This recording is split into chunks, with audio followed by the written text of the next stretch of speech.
Naidu chef స్టైల్లో అంటే నా స్టైల్లో ఒక 10 కేజీలు బాస్మతి రైస్ తో చికెన్ దమ్ బిర్యానీ ఎలా చేస్తారనేది వీడియో పూర్తిగా చూసి 2 పార్ట్లు ఉంటాయి. ఫస్ట్ అయితే బాస్మతి రైస్ నానబెట్టుకుని పక్కన పెట్టేసుకోవాలి. ఆ తర్వాత ఒక గిన్నెలో 1 కేజీ ఆయిల్, 1/2 కేజీ నెయ్యి వేసుకుని బాగా ఏగిన తర్వాత 1 కేజీ ఉల్లిపాయలు వేసుకుని బాగా వేపుకోవాలి. ఆ తర్వాత కొంచెం పచ్చిమిరపకాయలు, తర్వాత కొంచెం టమాటాలు కూడా వేసుకుని బాగా వేపించుకోవాలి. ఆ తర్వాత కొంచెం మసాలా గింజలు కూడా వేసుకోవాలి. ఇవన్నీ బాగా ఏగిన తర్వాత చికెన్ కూడా వేసుకోవాలి.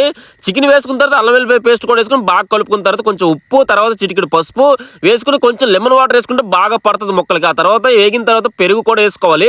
ఒక 3 లీటర్ పెరుగు వేసుకుంటే బాగుంటుంది అనమాట. తర్వాత కారం, చికెన్ మసాలా, గరం మసాలా కూడా వేసుకొని ధనియాల పౌడర్ అండ్ జీలకర్ర పౌడర్ కూడా వేసుకొని తర్వాత బాగా కలిపేసుకోవాలన్నమాట. బాగా కలిపిన తర్వాత అప్పుడు మంచి ఫ్లేవర్లో వస్తుంది. అప్పుడైతే కొంచెం కస్తూరి మెంతి కూడా వేసుకుని బాగా కలుపుకున్న తర్వాత పక్కన అయితే పెట్టేసుకుని కింద దించుకోవాలి.